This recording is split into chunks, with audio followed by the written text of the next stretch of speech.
Assalamualaikum warahmatullahi wabarakatuh. Ini sedikit kita sharing dengan yang namanya lelang. Ini banyak sekali, terutama di bulan Desember ini, panik berkaitan dengan lelang. Baru telat sehari dua hari, yang nagih itu langsung ngomong besok kalau nggak bayar mau dilelang. Karena Anda tidak tahu, Anda akan panik. Nah, kita sedikit berbicara tentang lelang, yaitu yang pertama syarat lelang. Lelang yaitu yang pertama jaminannya sudah dalam bentuk SHM atau SHBP atau sertifikat rumah susun. Jadi kalau yang masih SPPT itu berarti tidak bisa untuk dilelang. Jadi itu dulu. Jadi pahami, cek kita jaminannya sudah seperti itu atau belum. Yang kedua, jaminan yang sudah dalam bentuk SHM atau SHGB tersebut diikat hak tanggungan. Jadi dipasang hak tanggungan. Nah, sederhananya hak tanggungan apa? Di sertifikatnya itu muncul nanti nama banknya. Nah, untuk menjamin utang berapa, itu namanya hak tanggungan. Itu sederhananya begitu. Nah, terus kalau ini sudah jadi SHM, sudah diikat hak tanggungan. Nah, yang berikutnya yaitu nasabah sudah dapat SP1, SP2, SP3. Kalau belum berarti tidak bisa diajukan lelang. Nah, sudah. Kalau ini sudah memenuhi syarat, maka bank akan mengajukan ke KPKNL atau kantor lelang. Nah, KPKNL akan memproses apabila ketentuan tadi sudah masuk.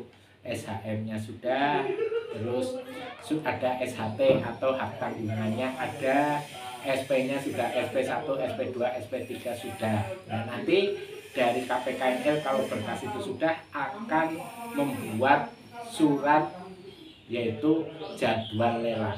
Nah, jadwal lelang dari KPKNL biasanya mengeluarkannya itu masih 1 bulan lebih, karena sesuai dengan ketentuan undang-undang 30 hari sebelum lelang bank wajib memberitahukan kepada nasabah. Nah, jadi bank otomatis tidak bisa serta-merta, karena ada waktu 1 bulan bank harus memberitahukan dulu ke nasabah.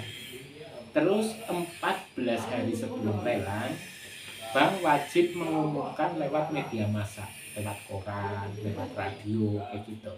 Nah, baru nanti pas hari H lelang. Sehingga prosedurnya panjang. Jadi kalau tidak ada, kalau istilah Jawa ujuk-ujuk dilelang nggak ada. Itu prosedurnya panjang.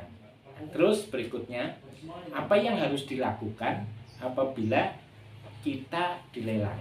Yang harus dilakukan yaitu kita bicara objektifnya dulu. Kalau kita sudah dapat surat nih, surat resmi dari banknya, lelangnya tanggal berapa, kita buat analisa. Yang pertama harus diperhatikan yaitu limit lelang. Limit lelang itu harga yang ditawarkan oleh bank itu berapa, itu limit lelang.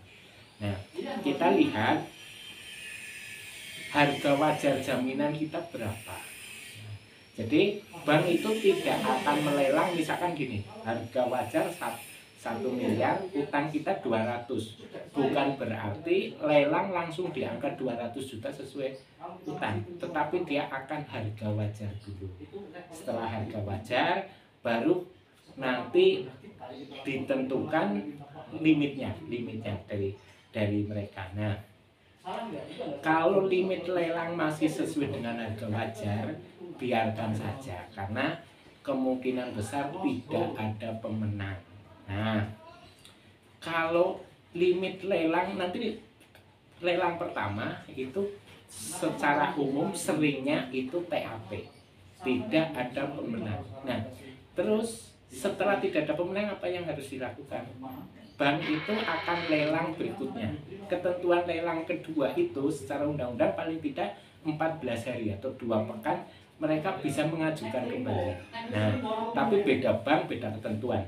Kalau kita komunikasinya baik, progres pembayaran ada, kemungkinan lelang berikutnya lama sekali. Tapi kalau kita tidak ada progres, tidak ada komunikasi, bisa saja selang 1 bulan, 2 bulan berikutnya akan lelang berikutnya, dan limit lelangnya akan turun.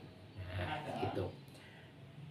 banyak di bank-bank tertentu lelang pertama dengan lelang kedua ada yang sampai 2 tahun baru lelang lagi, karena komunikasi baik dan progres pembayaran ada. Tapi ada yang 1 bulan berikutnya sudah diajukan lagi karena kemampuan dari si nasabah nggak ada, komunikasi nggak ada, terus mungkin asetnya marketable sehingga bank ingin cepat selesai.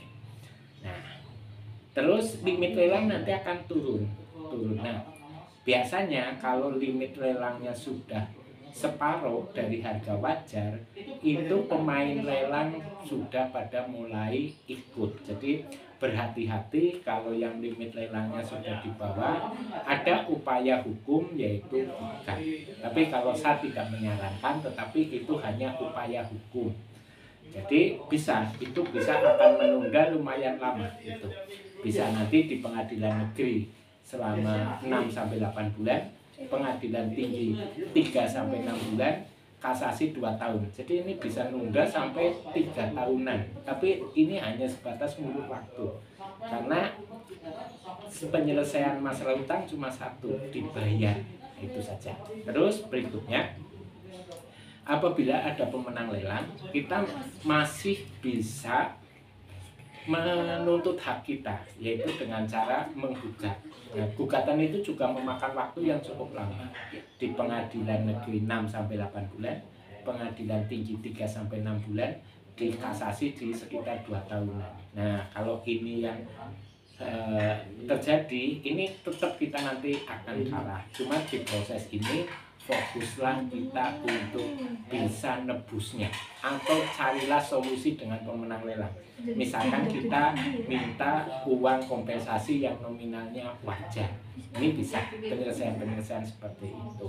Nah, setelah mereka inkrah dari pemenang lelang itu daftar eksekusi ke pengadilan, itu biaya daftarnya sekitar 10 juta itu daftar resminya. Nah, nanti proses eksekusi kalau kita nggak mau pindah, berarti mereka akan melibatkan pihak kepolisian untuk ngawal. Nah, ini secara ini biaya operasionalnya biasanya lumayan juga.